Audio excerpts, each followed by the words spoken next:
Hi hello नमस्ते. आज करणार आहोत चरचरीत अशी सिमला मिरचीची भाजी.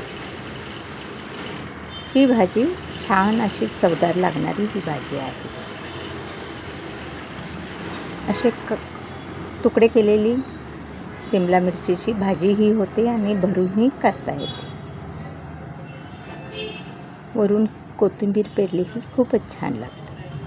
अशा प्रकारे ही छान अशी भाजी तयार झालेली आहे. कशी करायची ते आता पाहूया. प्रथम कढईत तेल गरम करून घ्यायचे. 1 चमचा तेल टाकलेला आहे. तेल चांगल्या प्रकारे गरम झाल्यावर जिरे, मोहरी, हिंग, हळद, तीळ आणि गरम मसाला टाकला आहे. मोहरी तडतडली की त्यात भरपूर असा कांदा, टोमॅटो टाकून परतून घ्यायचा आहे. कांदा थोडा मऊ झाला पाहिजे, कच्चा राहू देता कामा नये. कांदा चांगल्या प्रकारे शिजण्यासाठी आपण त्यात थोडेसे साखर आणि मीठ टाकतो, त्यामुळे कांदा लवकर शिजला जातो. त्याकरता आता मी कांद्यातच मीठ आणि तिखट टाकून घेत आहे. परत एकदा चांगल्या प्रकारे परतून झाले की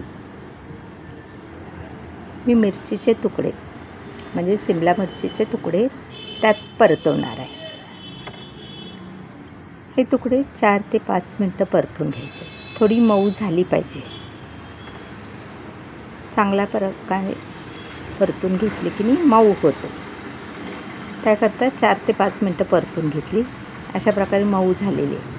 त्यात प्लेन तिखट आणि कांदा लसणाची तिखट आणि दाण्याचा कूट टाकून परत 1-2 मिनटं परतून घेणार आहे.